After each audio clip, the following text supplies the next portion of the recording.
Boa tarde, né? Hoje fazia um pouquinho mais tarde do que o meu horário normal, então boa tarde. Fazer o evangelho, já faz alguns dias que eu não faço, por algum motivo, né?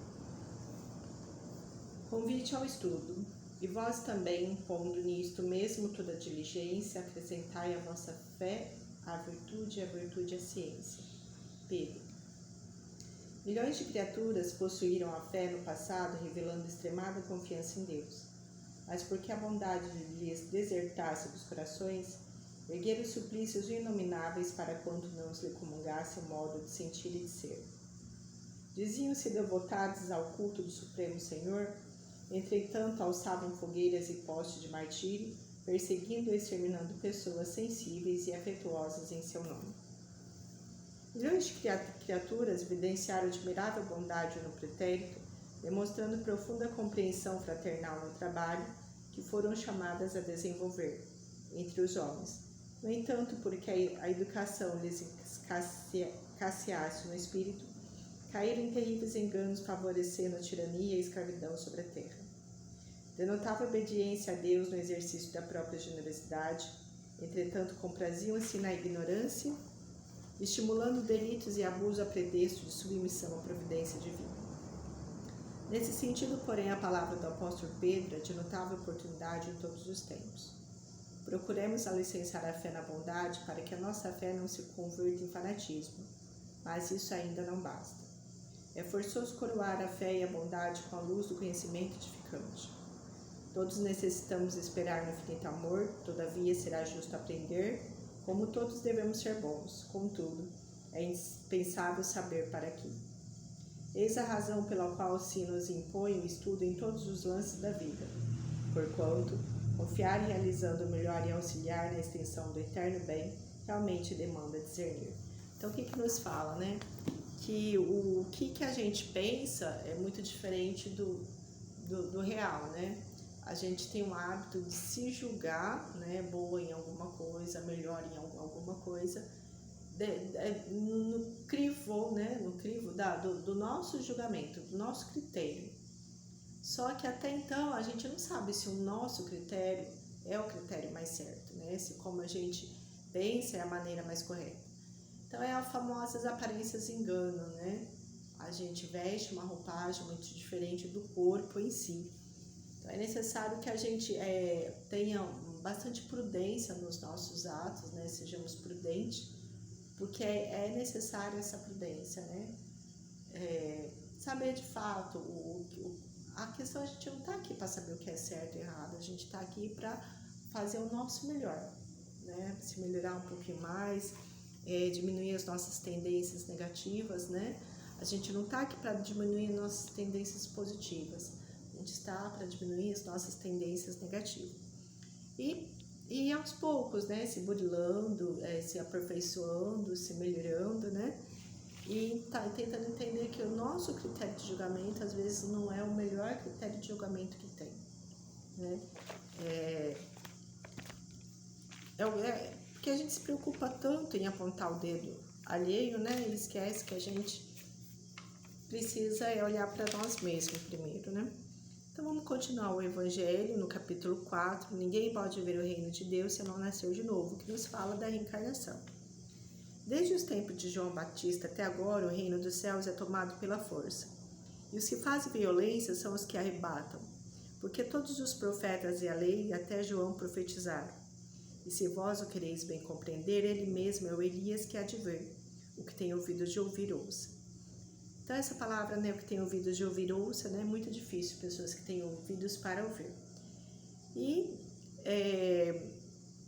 que nos fala a passagem de Jesus é muito clara, né, sobre a reencarnação, com palavras diferentes usadas naquela época. Hoje a gente já tem palavras modernas que talvez não vai ser usada no futuro, e assim são de épocas em épocas, né?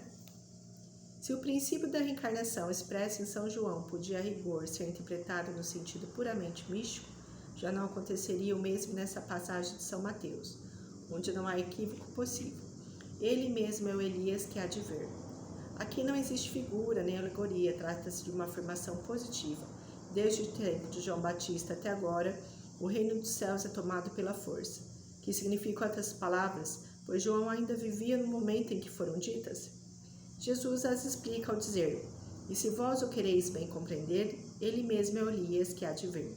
Ora, João tendo sido Elias, Jesus alude ao tempo em que João vivia com o nome de Elias.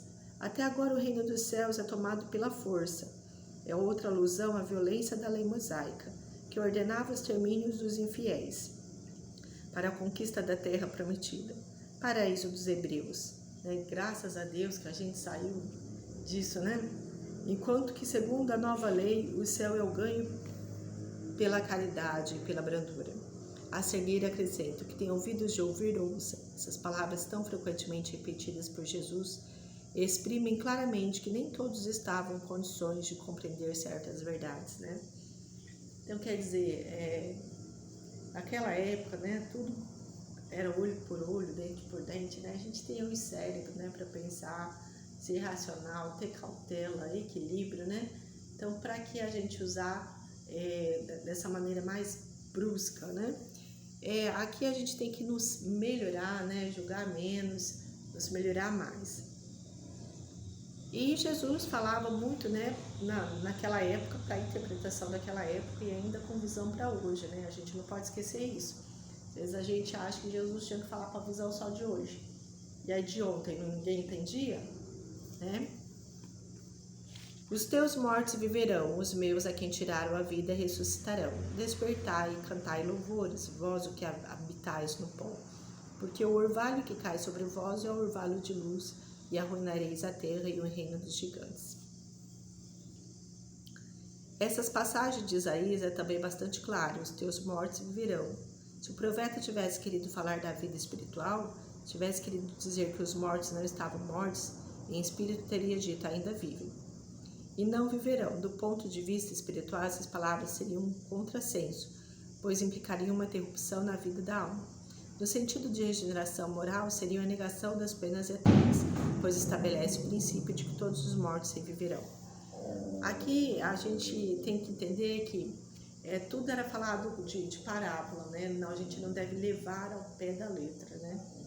Porque os teus mortos viverão. Se a gente olhar no sentido da palavra do texto hoje mais popular, entende-se sim que aqueles que você achou que iria morrer, que não iria viver mais, viverá, né? Então os teus mortos viverão, né? Então, quer dizer, é sempre uma interpretação no ponto de vista em que se lê. Mas não vamos esquecer que a gente está aqui devido à reencarnação, né? A reencarnação, ela existe, ela é respostas para muita coisa, né? Se não existe ela, não teria porque às vezes a gente se abdicar de tantas coisas, mas ela está aí muito clara, né?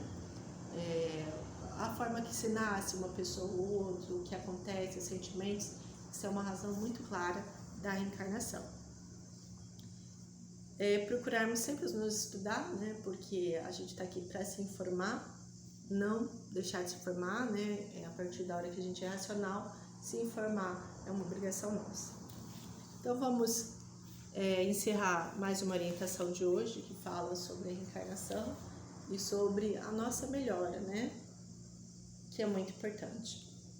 Obrigada, Senhor, pela orientação de hoje, que seja feita sempre a vossa vontade, não a nossa, iluminar os nossos pensamentos. Pai amado Jesus querido, santificado venha a nós vós, vosso reino de misericórdia. Se na terra como no céu, o pão nosso de cada dia dai-nos hoje, perdoa, Senhor, as nossas dívidas, na mesma medida que nós perdoarmos nossos devedores, não nos deixais sucumbir à tentação, mas livra-nos da prática de todo mal, e assim seja. Obrigada, Senhor, pelo dia de hoje.